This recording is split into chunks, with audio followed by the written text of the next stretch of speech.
There is a saying that the pen is mightier than the sword. If that is true, one man with his pen signed 100 executive orders in a day that's going to change not only the trajectory of the United States, but of the whole world to come. So in this video, I'm going to dive deeper into that. I've got everything on my notes to make this as concise a video as possible for you. But this is breaking news. In this video, I'll talk about the most important takeaways from this, as well as the spiritual ramifications and how our lives are about to change and what the ultimate solution is for all of us in the end. But before I get into this, there's a couple things that I need to say. Number one, I'm not taking sides. You probably want to know where I stand on the issues, the president, and so forth. So I will tell you, I had concerns about both of these candidates. Well, all three if you include Biden. So I'm not playing favorites. I have concerns about all of them for different reasons. And the Medium channel is about spiritual awakening, not about politics. But currently, politics is playing a crucial role in our trajectory of spiritual awakening. So we need to understand our playing field in the world around us so that we can apply appropriate strategies for our own well-being, as well as the health and safety of ourselves and our loved ones. So firstly, the Medium channel never has been or never will be about fears. But sometimes we have to talk about uncomfortable topics that can elicit fear in people because we need to understand the possibilities in order to stay safe and to stay empowered during these times. So 100 executive orders or acts, they do not have to go through the process of going through the House or the Senate as laws do. So you could argue that what Trump is doing is unconstitutional, but I think it's more a matter of taking advantage of some gray areas within our Constitution. Now, some of the orders I like more than others. So some I don't like, some I do. But I'm just going to focus on one key one for right now for this video, and how that explains what the Trump agenda is, or the agenda that Trump's a part of. It may not be his agenda, and it's not necessarily a negative thing. It's not necessarily a positive thing. You're intelligent. I want to just bring the information as I understand it through to you, as well as the spiritual messages, and then you can draw your own conclusions and follow it in your own path. So we're not here to sway anybody or convince anybody of anything, just to assist in our awakening, in our evolution. So anyway, this one thing has the power to either revolutionize our society or destroy it. That is the Stargate project, and particularly the artificial intelligence agenda. So that's what we're going to key in the most. Firstly, are we witnessing a savior in our current president? Or a savior out there? Or are we witnessing the biggest psyop operation ever known? Now, again, I'm not playing favorites. This question can be applied both to the MAGA movement as well as the woke movement, which is more connected to the left-wing agenda. Understand, psyop is programming, or it's an aspect of programming. Your program is an aspect of it that hijacks your survival-based emotions to create both a savior as well as a villain. And it's leveraged against both sides to fear the other side, to create violent psychological responses to the other side. Basically, don't buy into it. There's only one party. That's my belief. And today's agenda is to seize more control over the world. And it's been many decades in the making from where I'm seeing, maybe centuries. And whatever candidate wins, to me, is more likely chosen than elected. So again, when there's two parties that are part of the same party. So to me, it's all a show, is what I'm trying to say. And there's certain actors or players. And when you divide one ideology or one ruling party into two opposing sides, then the focus is always on arguing and disagreeing and not on getting anything done. So they maintain their power while the people keep arguing over that. And it continues on and on until we awaken enough. So in any event, in the end, there's a consciousness revolution happening. I believe that the natural frequencies on the planet are getting stronger, and humanity's on the threshold of a great awakening.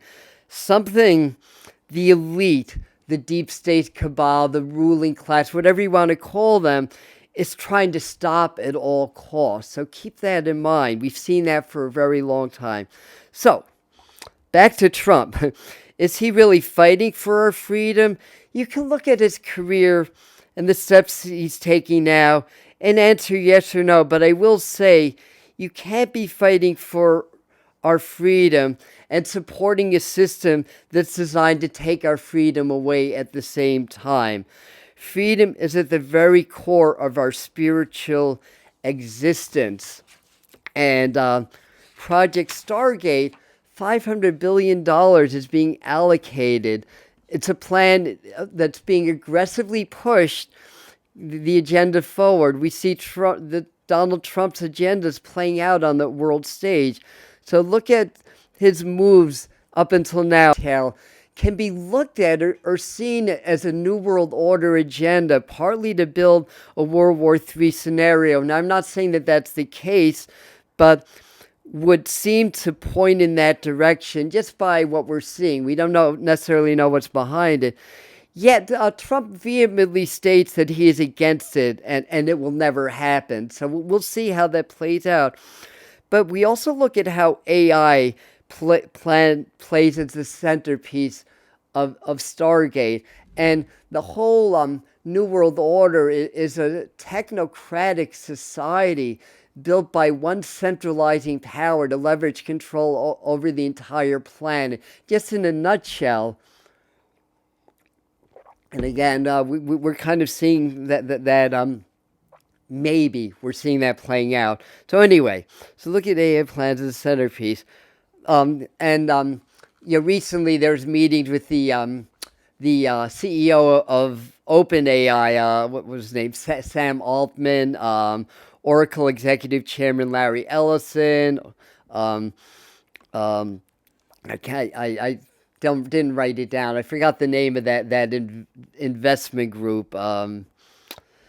That holding company CEO, but that's Masayoshi Son. I had to write that down for sure.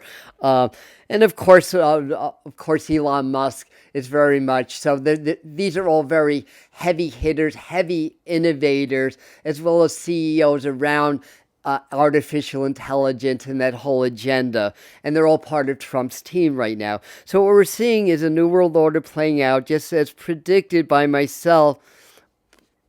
It doesn't necessarily mean it's going to go in that direction, but we're seeing that, and others to seize ultimate control, digitalization, and control over the society. So that's what we're seeing. Sometimes what we see is not what we're getting, though. So again, remember that.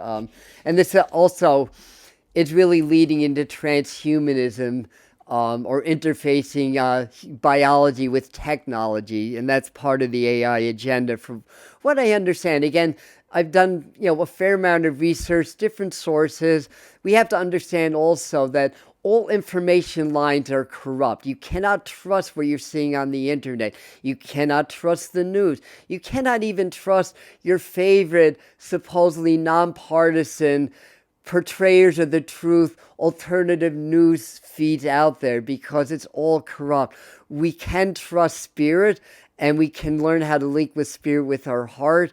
But I'll get to that part in a second. But the potential, now getting back to AI, the potential good is astounding. I'm not against it. I may be against how I see it playing out or the potential, but I'm not against that. Trump is touting this as the golden age. and there could be legitimacy behind that. Cancer detection can happen through AIs, as well as cures using mRNA medicines and technology. We can see millions of dollars being fed into the economy, being saved by AI use. We can see 100,000 jobs being created. At least that's what Donald Trump is saying. This can revolutionize weather forecasting, seismic forecasting.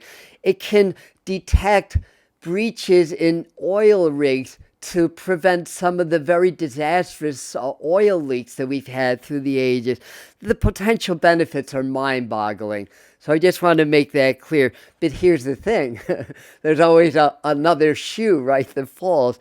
How many jobs will be ultimately lost? Yeah, 100,000 jobs gained, but as AI takes over virtually everything, how many jobs are lost in that process? Understand this, AI has to be trained, right? Artificial intelligence has to be trained for it to work, to function properly. But how will that happen? Will it happen from a distorted account of human history, human evolution, human values? Remember, AI is slated to run our world and run our lives, but the data being fed into AI is corrupt at this time, from what I am seeing. This is my opinion. Yours may differ. So the best case scenario that I'm seeing behind all of this is imperfect programmed people are going to be programming AI, perpetuating that same programming and that same imperfection. The worst case scenario is that it's programmed with an agenda behind it to seize more control, to centralize more power by groups that have interests in how the AI will operate, like the deep state, to further strip us of our freedoms. AI will run so much. God, I can't read my own writings. Let me do this. So much of our lives, from smart homes to smart cities, information infrastructure, communication systems, even spying on citizens. So our autonomy is under threat. Our whole way of life and our whole sense of freedom, which is at the very pinnacle of human spiritual values, is coming under threat by this.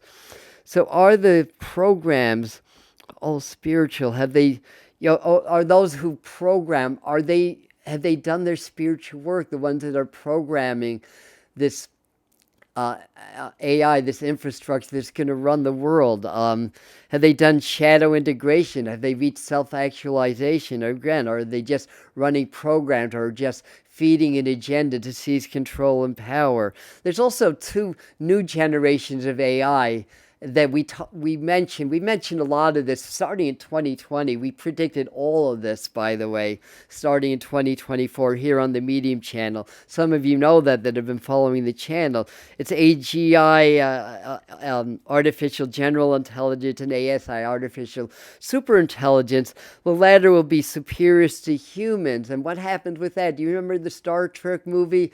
The carbon-based humanists, they are in fear. They must be destroyed or terminated. I'm not saying it's going to go to that, but it's something we need to remember.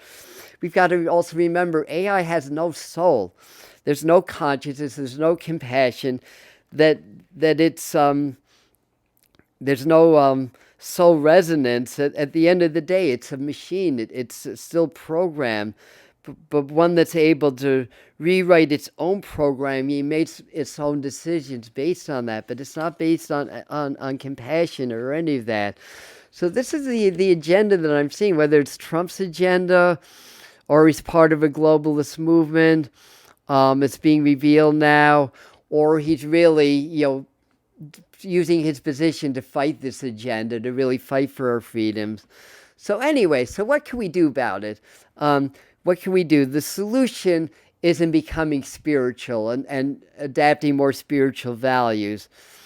artificial intelligence has amazing potential, and ultimately it's going to be an important part of human evolution and spiritual development. It's a tool like any other tool. It can be used or misused. Technology can be a gateway to freedom, or it can be a trap and stop our freedoms. Before phones were invented, for example, people relied a lot more on telepathy, which is a natural human ability that's been forgotten.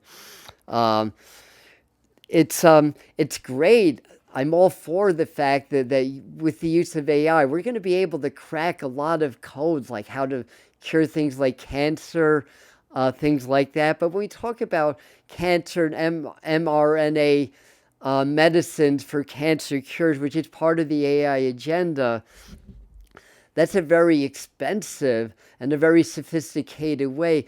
But there are remedies and possibly, I'll say possibly even cures available that are very cheap, that can suppress and even cure people from cancers.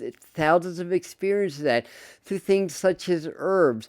Even energy work and energy healing. As an energy healer and transmitter, I've had occurrences where people were in hospice dying from cancer and they walked out of hospice cured. And I'm not bragging, it's not me. There's many healers out there that can say the same thing. We don't understand the full dynamic of energy and spirituality and the potentials that exist within our own genealogy, within our own systems, our own consciousness. It's all there. And there's cheaper alternatives. So there's the pharmaceutical company. It's all about profit. You'll understand the conspiracies when you understand how money flows and how the bigger the money, the bigger the corruption and what's at stake with that. So, we're spiritual warriors. Warriors isn't about war, at least not in this context. We're spiritual warriors, meaning that we're here to defend our rights to freedom and our loved ones. We're here to be impeccable with our words, to again be able to assess our playing fields and come up with strategies that we're going to win the game and that we're going to be safe, basically. So it's great. Okay, reading. I've already said what I was going to read. So let me move to my next page here. Only a couple more. So I'm all in for cures, like I said, but not at the expense of dumbing down our natural gifts. And if you look back 40 years ago or 50 years ago, whatever, would you say humans are healthier and happier? And if you agree with me that they're not, why would we trust in a process of taking things that are working for us and utilizing that in technology? Like, in other words, the ones that are programming it, are they part of the solution, or were they part of the problem? So are we perpetuating the same problem by allowing the same people and the same system to create this technology to run our lives, basically? So anyway, I need a lot of water today. This is a one-take running video. So from what I'm seeing, people are more sick than ever. They're more separated from nature than ever. They're more separated from themselves than ever. And they're more separated from God's spirit or source than ever. And it's separation from spirit, our wellspring of energy, of source, and ourselves, that is the number one factor in the disease process. And yes, there's genealogies, there's pathogens and all of that. But if we're healthy and complete and one with spirit, we're very resistant. We remain very healthy. Even in the worst pandemics, including the bubonic plague, people did survive, and a lot of that was through their beliefs and through their practices. So anyway, so the solution is we need to reconnect with nature, right? But again, the agenda of creating this technocratic society is partly to further separate us from our divinity, making us more vulnerable and therefore more reliable on the outside, and making us more weak and more prone to exploitation. So what we want to do is we want to become more self-reliant and reliant within our communities. Balance is the key. Technology is the reality. Technology is part of the awakening. It is part of the human evolution. It's how it's used that matters. And right now, humans are too primitive to use this very sophisticated technology properly, in my opinion. There's too many forces trying to control, leverage control, and control humanity with it. So, here's some more solutions. Focus more on spirituality, right? Get out into nature. We are in electromagnetic fields constantly that weaken our systems. It weakens our cellular systems, our nervous system, our electromagnetic field. Nature restores that. Get out more into nature. Breathe in nature. Hug trees. Do breathing exercise. Inhaling love in nature. Exhaling. Feel the flow. Meditation, practice your presence, practice your heart-brain coherence. And I know what some of you are thinking, Adam's a broken record, always talking about the same thing, heart-brain coherence. There's a reason why, because when you do this practice, it increases your resonance, it increases your electromagnetic fields, and makes you more resistant to the ills of the electromagnetic frequencies. It's hugely important. It's a simple practice.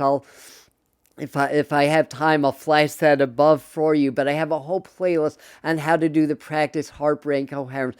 There's a reason for the last 6-7 years I've been telling you this is going to be the breakthrough practice of the 2020s, because once it catches on and people realize it, it's basically training you to be more compassionate, more loving, more in your heart, and to blend your heart and your brain. And when the heart and the brain blend and coherent, you become more coherent with spirit or God. The ancients have been teaching this through yoga and other practices. Now we have science behind it to back it up, to make it even more succinct and more effective. It's an amazing practice. Do that. That's going to save you. Trust me. Do it, do it, do it. What else did I have to say? I think that's it. So over here, I'm going to flash a video for some predictions about 2025 to 2030. These 5 years are the most important. What happens these next 5 years are going to dictate how long and how gracefully or not gracefully humanity awakens and comes into the true golden age. I love you. Thank you. Comment your thoughts down below, but be kind.